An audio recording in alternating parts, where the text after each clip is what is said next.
Metal Jesus here, and today I thought it might be kind of fun to show you some of the iPad games I've been playing lately. I know a lot of you are getting an iPad soon as well, so let's take a look.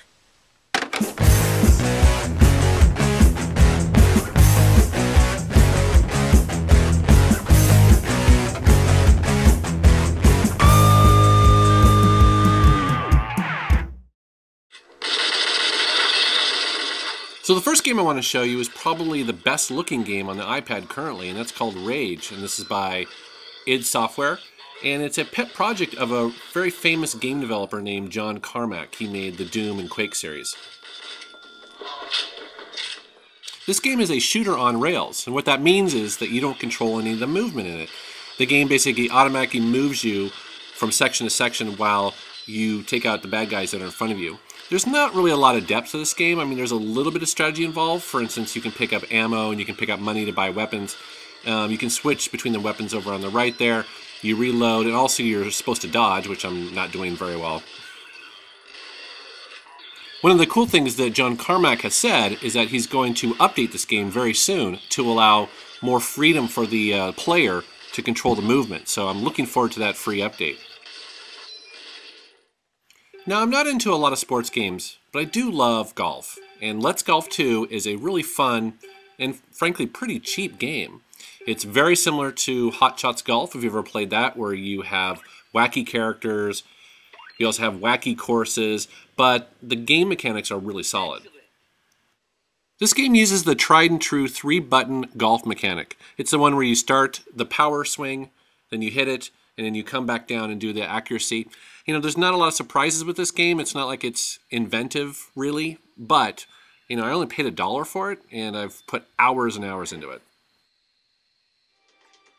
The Splinter Cell games are some of my favorites on the Xbox. I absolutely love these games. And I was really excited to buy this game when it came out for the iPad, especially because it was on sale for $1.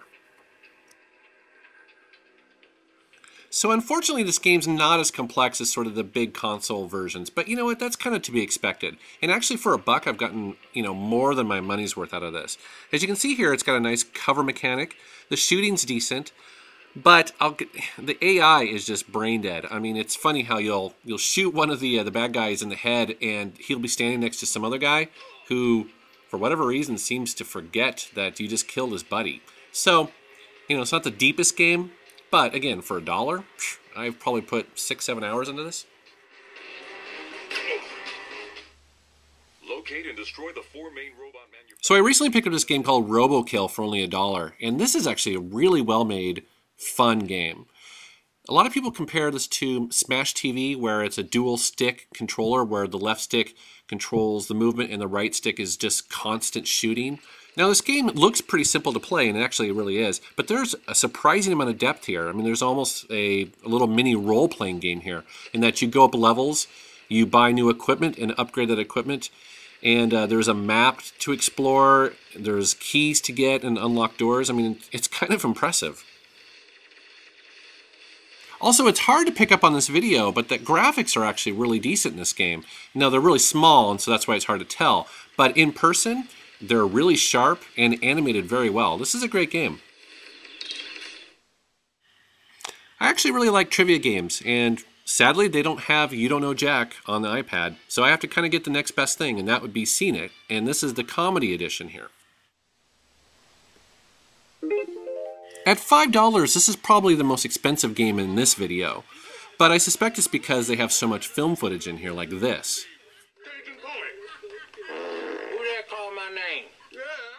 So if you're big into movies and you like trivia games, I mean, this is an obvious choice. Again, it's a little on the expensive side. You know, and actually now that I think about it, why isn't there a You Don't Know Jack in the App Store? Seriously.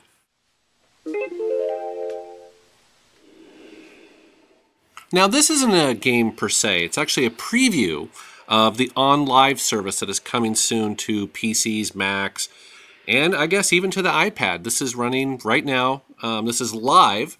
And what this is a really wild gaming service that runs the game on a remote server, and it's simply displayed on whatever device you have. And so, in theory, you could do a bunch of really advanced gaming on something like an iPad. Now, what you're witnessing here are tons and tons of live games. It simply just allows you to jump in and out and be an observer of somebody playing a real game. This looks like Red Faction right here. It's pretty cool, it's pretty wild, and you know, it's worth sort of keeping an eye on. Could be the future.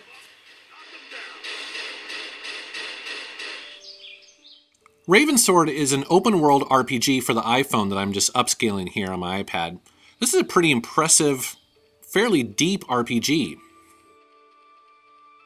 It plays kind of similar to maybe Elder Scrolls, or dare I say even Zelda. You control your character in the third person, but you can switch to first person when you need to aim.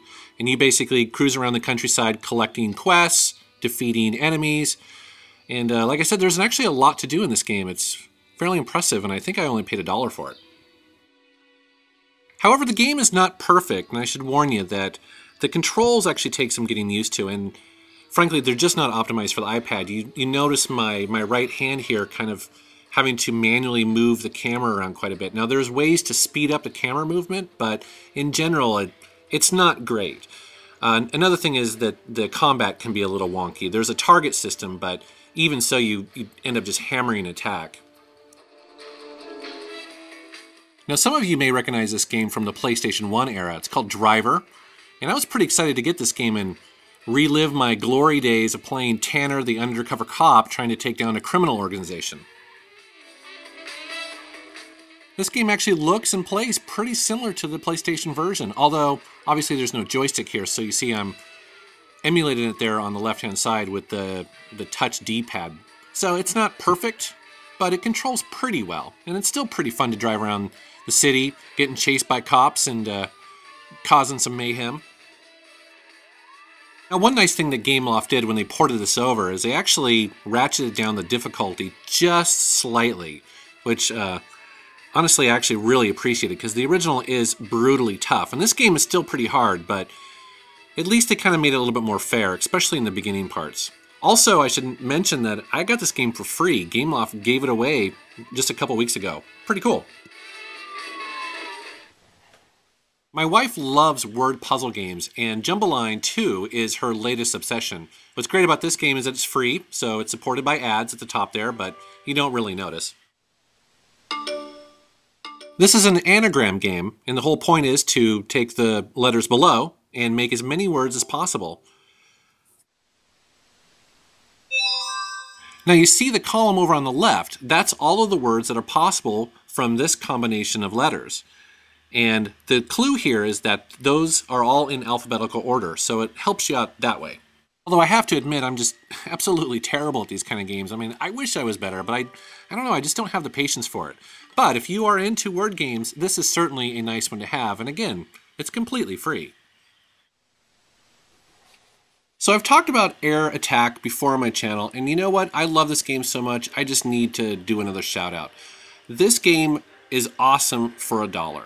If you love old school top-down shooters, this is a fantastic game. I just absolutely love it.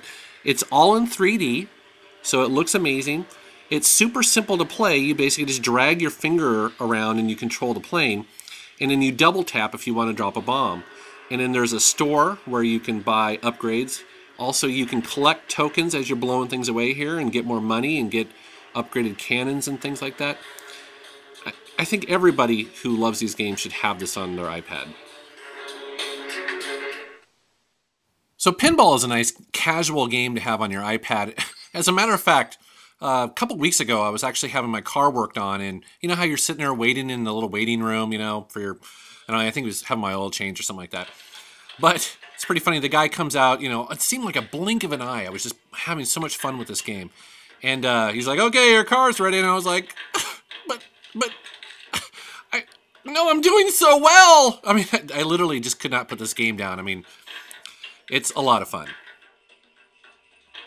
So in Pinball HD, you get 3 separate tables, and each of them has its own little quirks and its own little, you know, strategies to advance further and get better points. You know, and I gotta admit, I'm not a huge pinball guy. I'm not one of these hardcore people. So this game is just the right speed for me. I mean, it's very simple. And again, it's just a ton of fun. Xenbound 2 is a really chill and kind of casual game.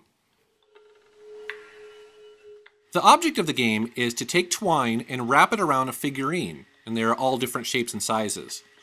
And in everywhere that the twine touches, it drops a little bit of paint. So the goal is to cover the figurine with paint with as little twine as possible.